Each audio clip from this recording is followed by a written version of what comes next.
Oh my gosh. Hello. I bet you did not expect to hear my voice in this feed ever again because we thought that maybe we were done with our journey on the boiler room, but we have one more episode for you all because just a couple of days ago, on Valentine's Day, in fact, one Joanna Robinson got to talk to the one, the only Winnie Holzman, creator of My So-Called Life.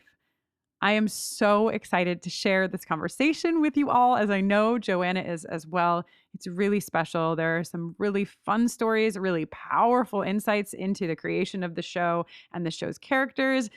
And it's a really special way to end this journey that we've had with all of you. So please, please, please enjoy the wonderful Winnie Holzman.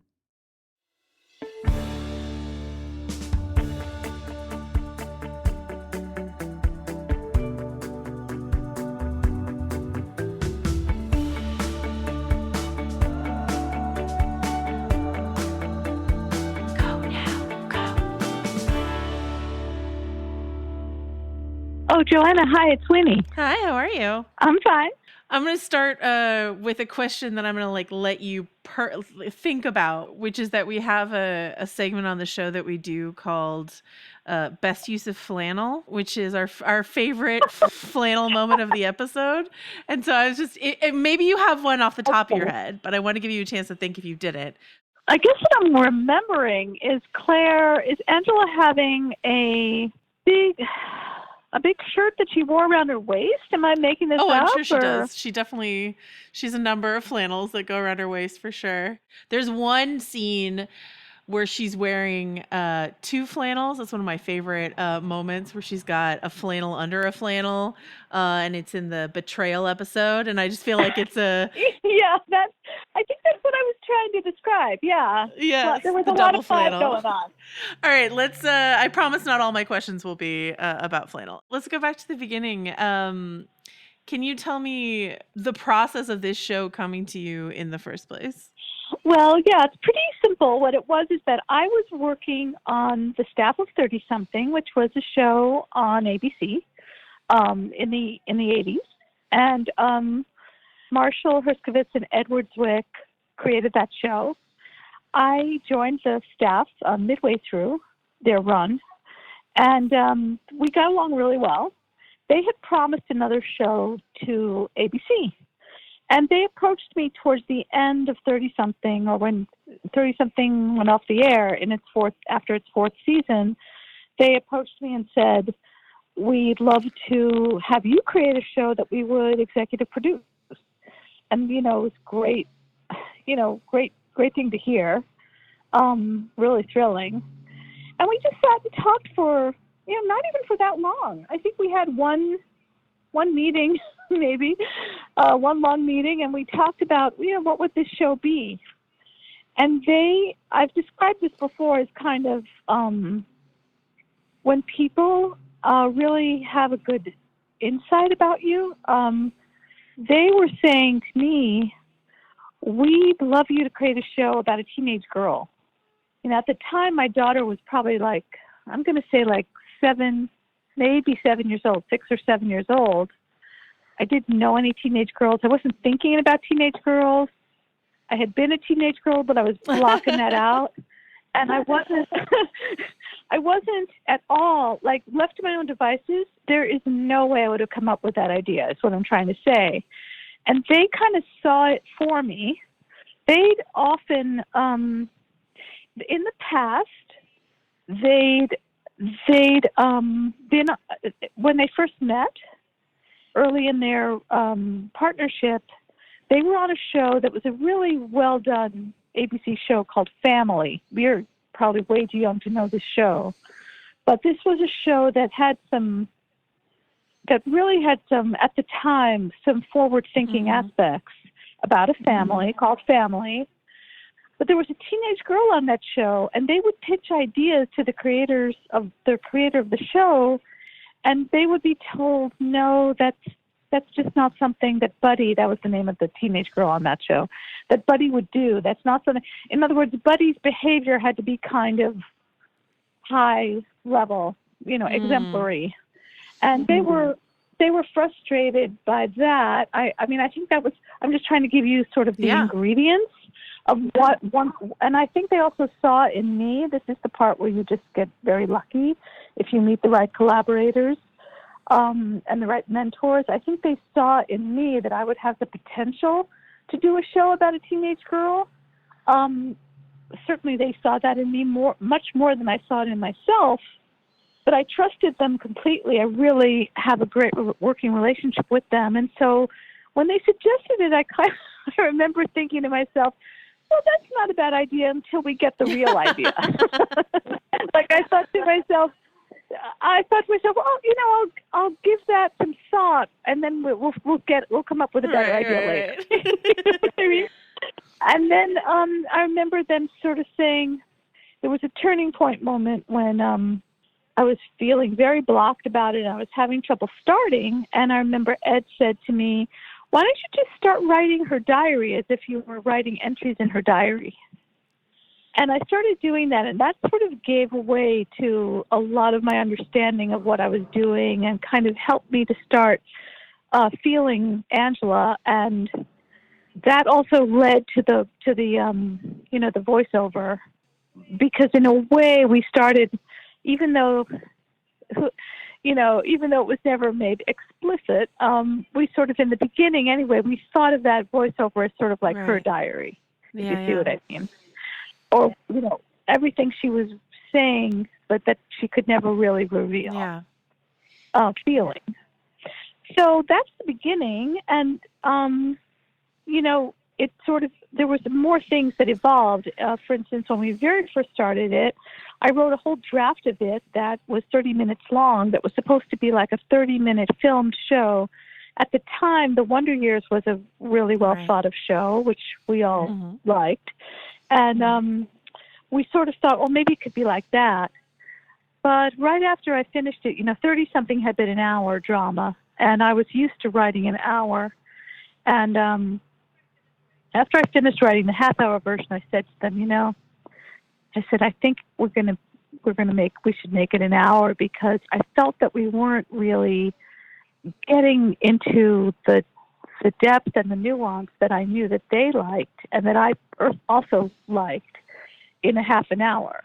You know, you could tell a certain kind of story in a half an hour, but there's some stuff you have to leave out, if you see what I mean. Yeah, of course. Yeah. And so that was a big transition when we transitioned, and they said, you know, we got permission from ABC to do it as an hour. And then, of course, you know, when we initially, you know, we made a pilot, and the show didn't get picked up, you know, that. It was not, they never passed on it, but they never picked it up. And it was looking pretty unlikely, at least from my vantage point. But they weren't passing, but they didn't say, yes, we want to do it. And, you know, that was kind of a hard moment for me, because when we were making the show, you know, first of all, Claire Danes blew us all away. You know, she was revelatory. She was thrilling to watch and to work with.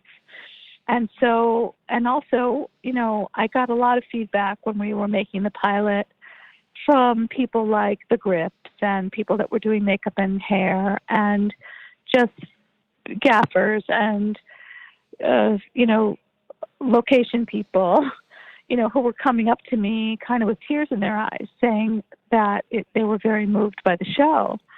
So when it didn't get picked up, you know, it was a little bit hard.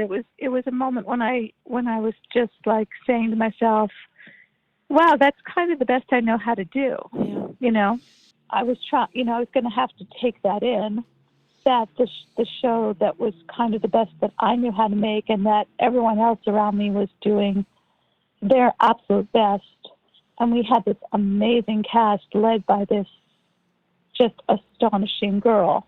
You know, I just had to take a moment and try to take that in. And that went on for months. Because when a show back then normally would get picked up would be May for a network show. I guess it's still true. And we didn't hear till like after Halloween, I think. Wow. that was Yeah. a lot of months. I know that was hard on Claire too. I think that Claire absolutely believed that it wasn't happening, and I pretty much believe that too, because how else could you take that Right. silence? But also I had a few incredible encounters with people then who had seen the show and who had seen the pilot and were just telling me how good they thought it was, and that meant a lot to me, because you still have that thing of like, well, you know what, it's not going to be on the air, but I'm proud of it. I'm really proud, and that was kind of where things were at for a long time. And then they did put it out. It's interesting because you talk about sort of really wanting to find that teenage voice, and something that we've talked a lot about on our podcast is this thing you did. We've heard from actors who worked with you, this thing you did where you would have conversations with your young cast members, and then those conversations would find their way into a script, and all of a sudden Devin Odessa is like, oh no, I told Winnie this and now it's in the script.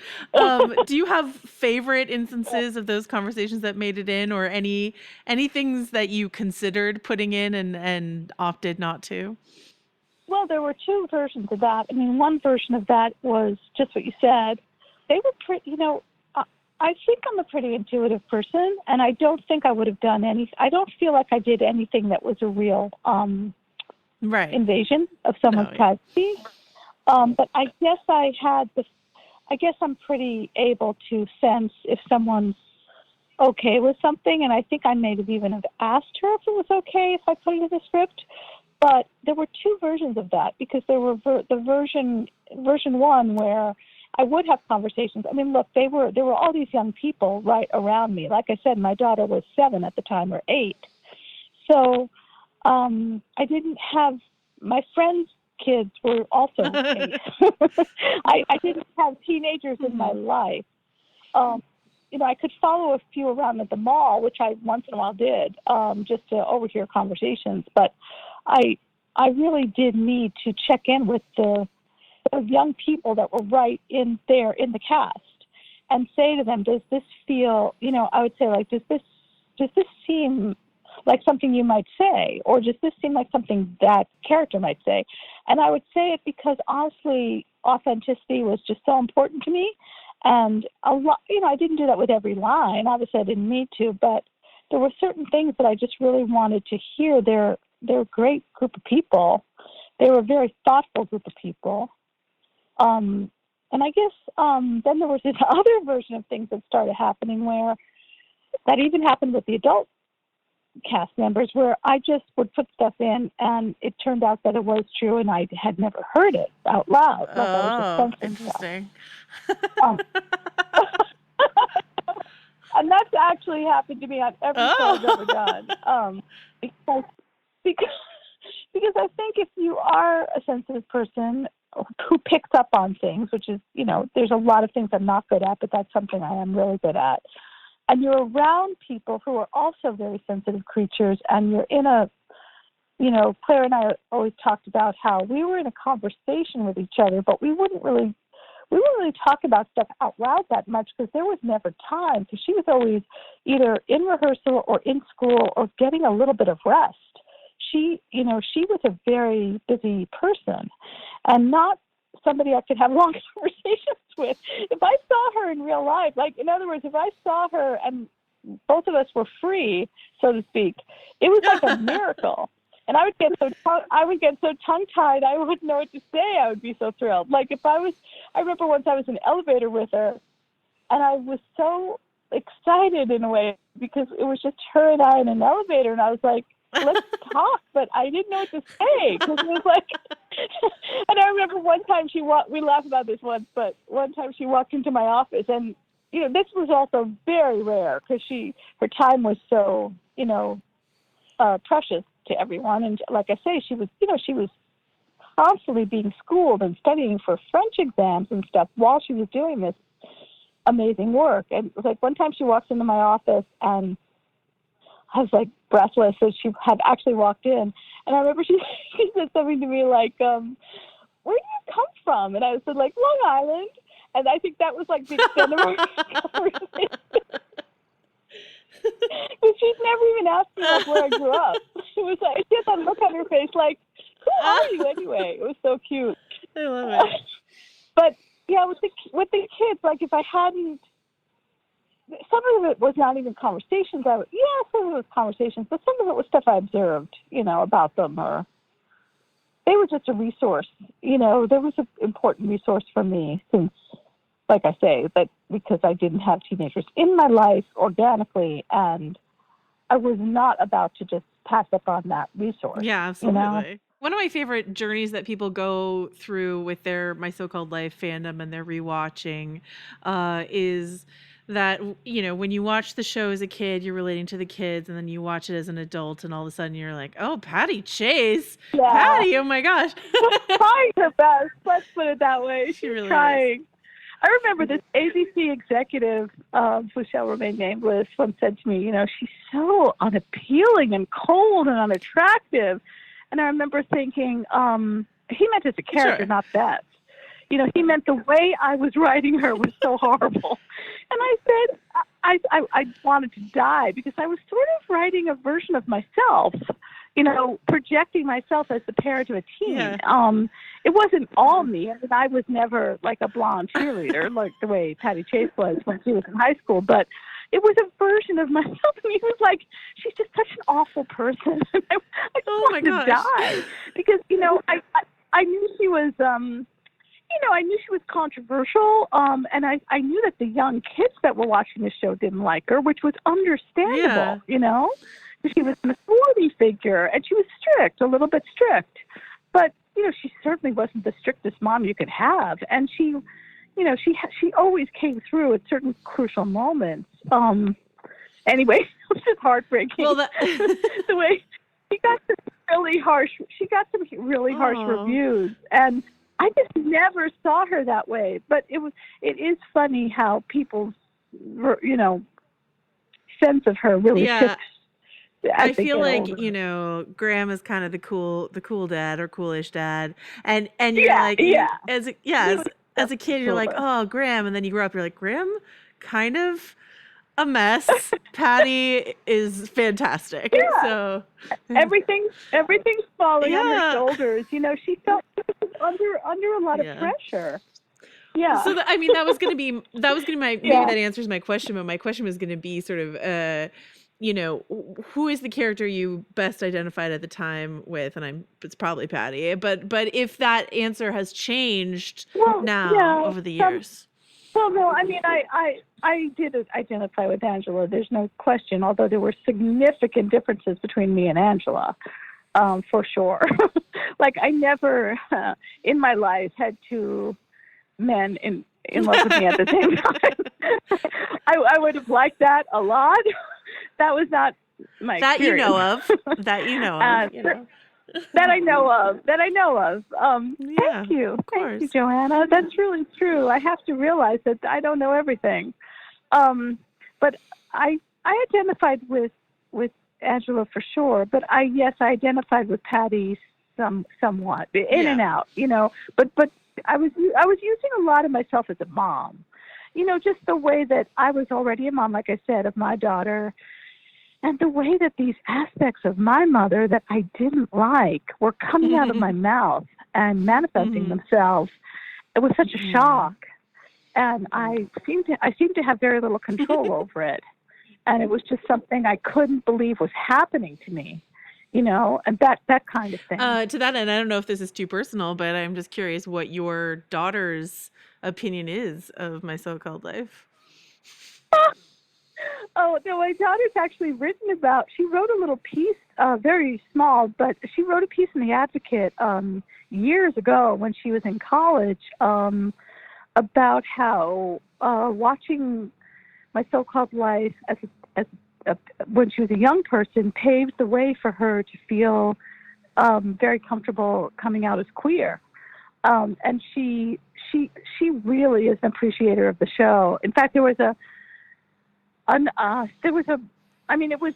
had stages too, because when she was little, she would come and see and like hang out. It was just where I worked, and she would hang out and sort of hide on the set and explore the set, and it was like a little adventure land for her, and she had a crush on Wilson. um, I think she told Wilson she was going to marry Wilson, and he was very sweet to her.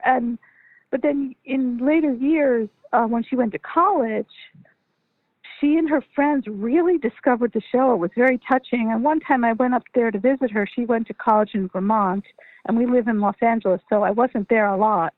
But I went to visit her there once, and she and her friends wanted to watch the show with me. And I was like, oh, my God, are you kidding? Like, I was shocked. And they were so cute. They were like 19 years old, and they had it all set up. They had like CDs of it or something. And, DVDs. And we all watched the show together, and it was just really sweet. She's a great appreciator of the show. Oh, I love it. Is there a moment, these are sort of, as we were watching this season, we finished our rewatch, but every episode we would go, is this the best episode? Is this the best episode? They're all sort of perfect jewel box little gemstone episodes, and it's such a beautiful season. But in this incredible season of television, do you, Winnie Holzman, have one moment you're especially proud of, especially proud that you put into a TV show in 1994/95? I don't think I have one, but I certainly have a few. There are certain things about the girls' sexuality that I feel really good about, because I felt like that was one of the things that I just personally wasn't seeing on TV. Maybe anywhere. I don't know. I mean, I think Roseanne was doing that with their teenage girls. So I have to give it up to her, because that show was so groundbreaking. But that was also a sitcom, and there's nothing wrong with that. But I didn't feel like it was being done in exactly how we were doing it, where, Angela was definitely, having a relationship with her own sexuality, with her own eroticism and her own desires, and so were the girls around her. But they had different kinds of sexualities, and they were in different places with their own sexuality, as was Ricky, obviously. And everybody, rather than being a sex object, was a sexual person with their own issues, but also their own desires that they could really that they were allowed to have, rather than just being, there were just so many ways in which she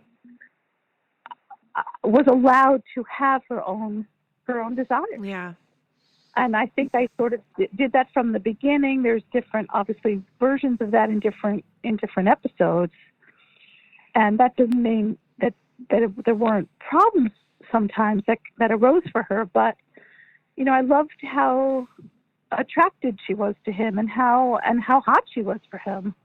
But it wasn't done in a way where you were invited to kind of see her as a sexual object. She was owning her own sexuality, and that's something I did on purpose. Yeah. Very much so, and that's something I feel really good about. We called the podcast The Boiler Room, just because it seemed like sort of an iconic element of the show. Right. Yeah. But something that I love that my co-host is she rewatched that episode, because she was like, I wanted to make sure that was a moment of strength for Angela and not something else, that we were referencing a moment of strength for Angela. And we are, like, that episode, she puts up a boundary for herself, and there's a lot of strength there. Yeah, she really stands up for herself. Yeah, absolutely. And in a way that I think is unexpected. I'm not sure that was real. And, it's interesting, that was so, Claire's such an incredible person, and she's inspirational in the sense that she's just really down to earth and real. She's very, very vulnerable, obviously, but she also has so much inner strength and character. And I think that, it came from my desire to depict that, but it also came just very naturally is what I'm talking about when I'm saying that Claire and I always felt that we were in sort of a dialogue with each other. And that dialogue was not conversations we would have, but a script I would write that had to do with my responding to what I was seeing in her, Yeah. you know? So it was like a combo of what I wanted to express in the world, but also what I saw in her, you know? And she is really that interesting combination of very vulnerable and very strong. It's incredible. One of my favorite moments that happens early in the show, I think in the first episode, is when Jordan goes to kiss her and she goes, "Excuse me, I was talking." And it's just this incredible moment where you're just like, Angela, excellent job. I think that's the second episode. Yeah. Oh my God, yeah, that's the second episode. Yeah, that is a great moment. I'm sorry to call my own stuff great, but I do love that moment. I know we've talked a lot about, the interviews you've given over the years about what your plans would have been for a second season, but I'm curious if you have any opinions on what Angela would be doing now, as an adult. Yeah, it's hard. It's a little hard to say. But, a lot of times when Ed and Marsha and I would talk about her, especially towards the beginning, when we were first taking her in as a character, and they were responding to stuff I was writing, I'm like, this kind of echoes what I was saying about how Ed encouraged me to write a diary, and then I did, and that kind of unlocked her for me. A lot of times I think we would talk about her as sort of portrait of a young artist. Like, maybe she was a fledgling writer, and that's probably partly the inspiration I felt for when she took that stand about the Lit Mag. The Lit Mag, exactly. And she's somebody who you could see becoming an activist. She was somebody who you could see becoming a writer / activist or journalist / activist, that, who knows if she would have had to do other things, for money. A lot of people aren't just one thing, right, obviously. But I think that in that direction, probably. I think.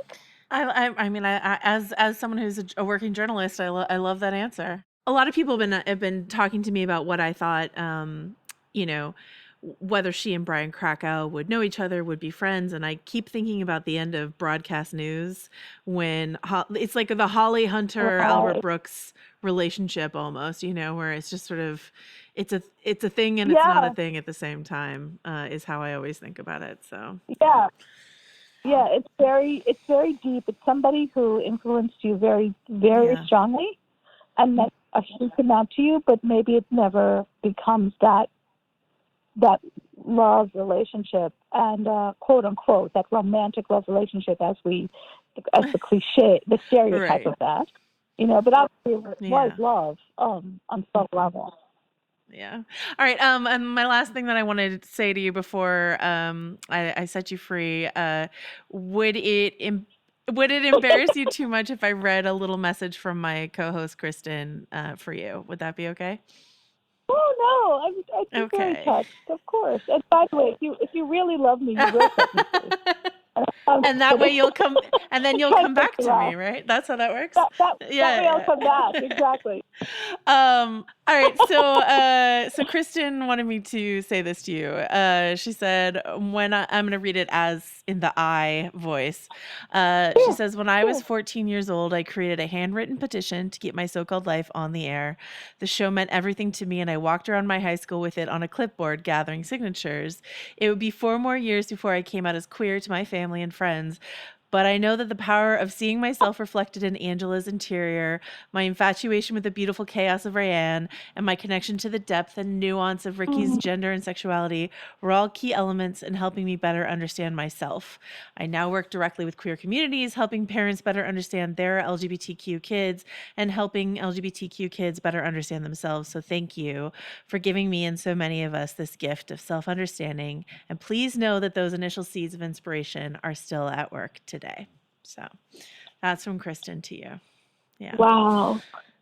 Well, can you just tell that I'm all choked up because I am? The show means so much to so many. I'm literally crying. because that just means so much to me because, because of my own daughter being queer and also because of just that community means so much to me. And with, just any small part I could play is incredibly meaningful. So tell her I thank you will, so and much. happy Valentine's, Winnie Holzman. You did a lot for a lot of people, so thank you for this beautiful show, for this conversation. Oh, Yeah. thank you Yeah. so much. It's great to You talk to too. you. Have a lovely day. Oh, you too. Happy Valentine's Day to Thank you, you. Joanna. All right. Bye. Bye-bye.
There are names that echo in the world of true crime, names that carry unanswered questions.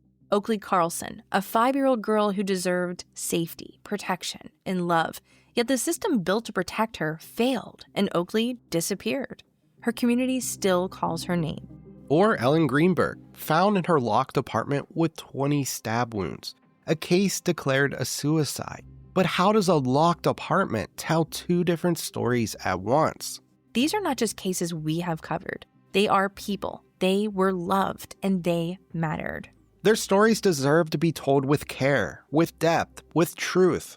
I'm Ashley. And I'm Ricky. We are the husband and wife duo behind Crime Salad. Every week we uncover stories of the missing, the silence, the misunderstood.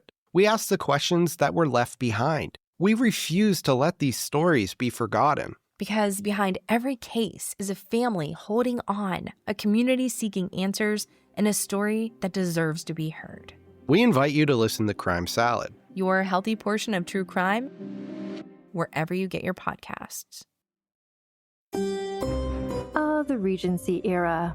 You might know it as the time when Bridgerton takes place, or the time when Jane Austen wrote her books. But the Regency era was also an explosive time of social change, sex scandals, and maybe the worst king in British history. And on the Vulgar History podcast, we're going to be looking at the balls, the gowns, and all the scandal of the Regency era. Vulgar History is a women's history podcast, and our Regency era series will be focusing on the most rebellious women of this time. That includes Jane Austen herself, who is maybe more radical than you might have thought. We'll also be talking about queer icons like Anne Lister, scientists like Mary Anning and Ada Lovelace, as well as other scandalous actresses, royal mistresses, rebellious princesses, and other lesser-known figures who made history happen in England in the Regency era. Listen to Vulgar History wherever you get podcasts.